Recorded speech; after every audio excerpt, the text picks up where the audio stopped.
عليكم السلام أحبتي، أهلا وسهلا بكم في برنامجكم ملاحظات قرآنية، وهذه الحلقة رقم 1071. ونحن في كتاب المبادئ الحقيقية للشريعة الإسلامية، وفي المبدأ الخامس السلام. عرفنا السبب الذي دعا النبي محمد عليه السلام أن يخرج بجيش صغير ليستولي على قافلة تجارية هي أصلا يعني تتبع المؤمنين، لأن أموالها هي أموال المؤمنين وأموال النبي نفسه، باعتبار أنهم كانوا يساهمون في رأس مال القوافل.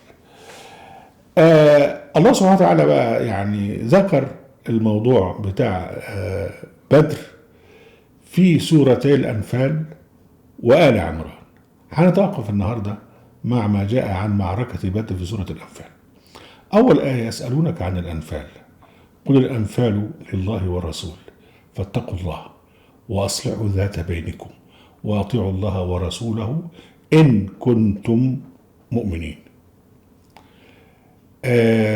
هنا بقى كان بيسألوا النبي هيعملوا إيه في الغنائم اللي خدوها، يعني ديت أول آية، والأنفال بمعنى الغنائم. أول آية بتجيب على السؤال ده، يسألوك عن الأنفال اللي الغنائم تتوزع إزاي. بعد كده قل الأنفال لله والرسول، دي أصلا ملك ربنا، والرسول بمعنى القرآن. فاتقوا الله وأصلحوا ذات بينكم، يعني ما يبقاش الموضوع ده خلاف بيكم، وأطيعوا الله ورسوله إن كنتم مؤمنين حقا. يعني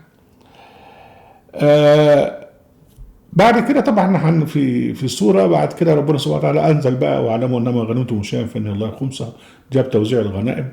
وبعد كده يعني كلوا مما غنمتم حلالا طيبا، ده في نفس السورة. لكن هنا في الأول قال لك يسألونك عن الأنفال قل أنفال الله ورسوله فاتقوا الله وأصلحوا ذات بينكم. يعني ده مهم جدا ليه؟ لأنه حين تحارب في سبيل الله ومعنى كده لا تنظر إلى الغنائم، أنت بتحارب في سبيل الله، ده بالعكس، ده أنت مطالب إنك أنت تدفع، اللي هو الجهاد بالمال والنفس. أبو بكر الزنديق والجماعة بتوعه كانوا يحاربون في سبيل إلههم الأكبر الأعظم اللي هو المال. يعني الخلفاء الفاسقين يعني الأوائل والأمويين وبتاع خدوا معظم ثروات العالم، وده السبب. وعشان خاطر كده لما جم اختلفوا مع بعض، اختلفوا بسبب المال في الفتنة الكبرى. لما الأخ عثمان الخليفة الفاسد خد معظم الإيراد واداه لنفسه واداه لابن عمه مروان بن الحكم والكلام ده. فهو المهم جدا هنا في ايه؟ ان الأنفال دي لله والرسول، والتوزيع بتاعها ربنا قال عليه. وإذا كنت بتحارب دفاعا لوجه الله اوعى تحط الأنفال في دماغك، لأنك انت كده لا يمكن أن تكون مؤمنا، لأنك انت كمؤمن انت بتدفع من جيبك عشان خاطر تجاهد في سبيل الله جل وعلا. احنا هنختار بس الآيات اللي هي فيها المعركة. الآية 5 يقول سبحانه وتعالى: كما أخرجك ربك من بيتك بالحق وإن فريقا من المؤمنين لكارهون يجادلونك في الحق بعدما تبين كأنما يساقون إلى الموت وهم ينظرون. أول حاجة كما أخرجك ربك من بيتك بالحق. البخاري عليه لعنة الله يعني وقبله محمد بن سعد وغيره عملوا كذبة كبيرة ان النبي لما كان بيطلع كان بياخد نسوانه معاه، وقلب غزوة بدر المصطلق والنبي وهو طالع خد عائشة معاه، وحصل بقى الإفك والكلام الفارغ الهلس ده. على الإطلاق هذا لم يحدث.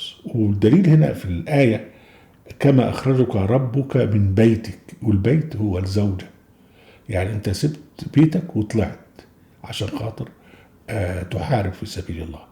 كما أخرجك ربك من بيتك بالحق. وإن طبعا لما تحتمت الحرب الجماعة اللي هم طالعين كان جيش صغير، فقال طبعا احنا رايحين عشان خاطر يعني نهجم على قافلة. القافلة عددها مثلا الناس الحراس بتوعها 100 ولا 200، الجيش كان 300 بتاع، فإذا ما فيهاش حاجة، ده احنا رايحين لقافلة. ف كان قائد القافلة أبو سفيان. أبو سفيان له جواسيس حوالين النبي اللي هم ربنا وصفهم في سورة التوبة: ومن أهل المدينة مرضوا على النفاق لا تعلمون نحن نعلم.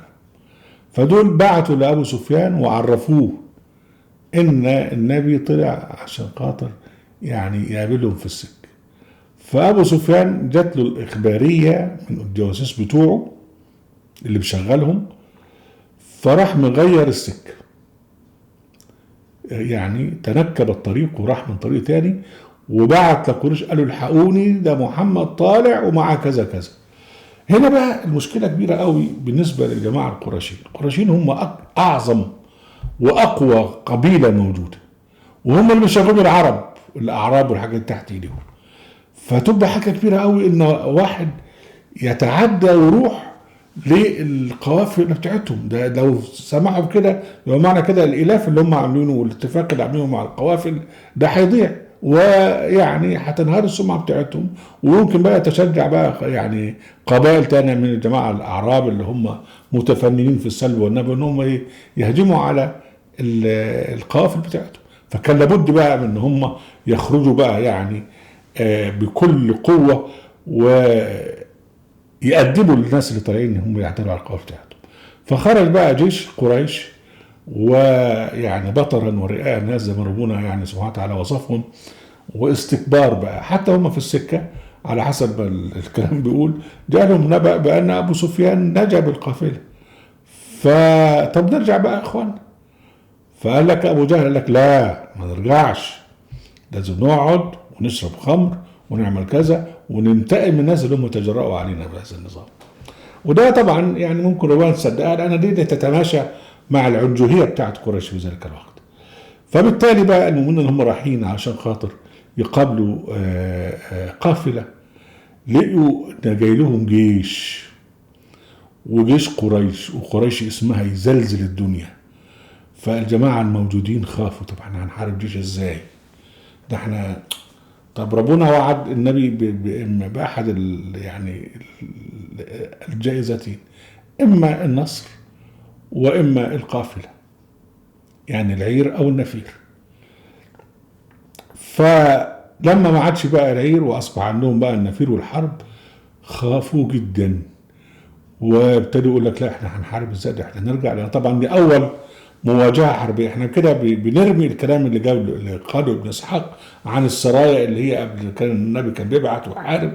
لا بالعكس، ما كانش في الحاجات دي، ده كان هم اللي بيجوا يهجموا على النبي والمؤمنين في المدينه. فاول بقى يعني اول لقاء هو كان بدر. ومن اجل هذا برضه من اجل هذا الجماعه اللي هم بتوع بدر اللي هم خرجوا مع النبي اصابهم الهلع. وده اللي ربنا سبحانه وتعالى بيذكره هنا، بيقول لك كما اخرجك ربك من بيتك بالحق وان فريقا من المؤمنين لكارهون يجادلونك في الحق بعدما تبين كانما يساقون الى الموت وهم ينظرون. يعني لما تحدد وتعين عليهم ان هم يحاربوا قعدوا يجادلوا النبي ومفيش فايده، فاصبحوا زي ما يكون رايحين يعني يساقون الى الموت، واذا يساقوا للموت وشايفين الموت قدامهم. ده تعبير يعني رائع جدا في تصوير الخوف. وبين ربنا سبحانه وتعالى يقول وزعلكم الله احدى الطائفتين انها لكم وتودون ان غير ذات الشوكه تكون لكم. يعني ويريد الله ان يحق الحق بكلماته ويقطع دابر الكافرين ليحق الحق ويبطل الباطل ولو كره المجرمون. هم عايزين نصر سهل على القافله او ياخدوا القافله ويروحوا في امان، لكن بقى اللي تحدد ان هم لازم يحاربوا وهم مش عايزين حرب، يعني كتب علينا القتال وهو كره لكم. فهنا يودون ان غير ذات الشوكه اللي هو القافله تكون لهم، لكن ربنا عايز ايه؟ ربنا عايز يدخلهم في حرب عشان خاطر تبقى تجربه وتتغير النفسيه بتاعتهم. نفسيه الخوف دي تتغير الى مواجهه والى قوه والى شجاعه والى اقدام. فقلنا ربنا سبحانه وتعالى يريد الله ان يحق الحق بكلماته ويقطع دابر الكافرين ليحق الحق ويبطل الباطل ولو كره المجرمون. طبعا هنا بقى موضوع مهم جدا اللي هو موضوع دخول الملائكه في الحرب.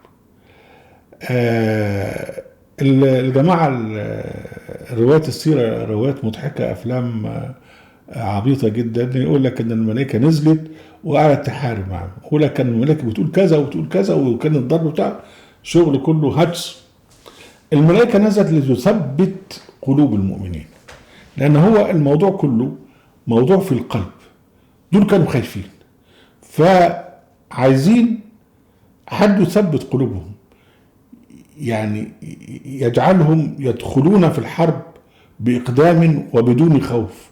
فده دور الملائكة، وده اللي ربنا قال عليه: إذ تستغيثون ربكم، لما بتعبدوا يستغيثوا ربنا إن هو يساعدهم. فاستجاب لكم أني ممدكم ب1000 ملائكة مردفين وما جعله الله إلا بشرى لكم ولتطمئن به قلوبكم. ده الموضوع هو تأييد معنوي، مش بيحاربوا معاك. ده هو واحد من الملائكة ممكن يدمر الكرة الأرضية كلها يا إخوانا. وما جعله الله الا بشرى لكم وتطمئن به قلوبكم وما النصر الا من عند الله ان الله عزيز حكيم.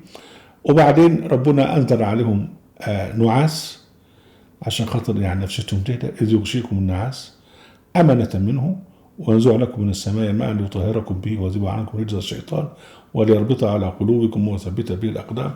اللي احنا بنفهمه هنا ان هم لما ناموا الشيطان جالهم في الحلم وخلاهم يعني يقعوا في الاستحلام الى اخره، فربنا نزل عليهم ميه نطره علشان خاطر يعني ايه يستبشرون ومش يبقى نفسيتهم تعبانه.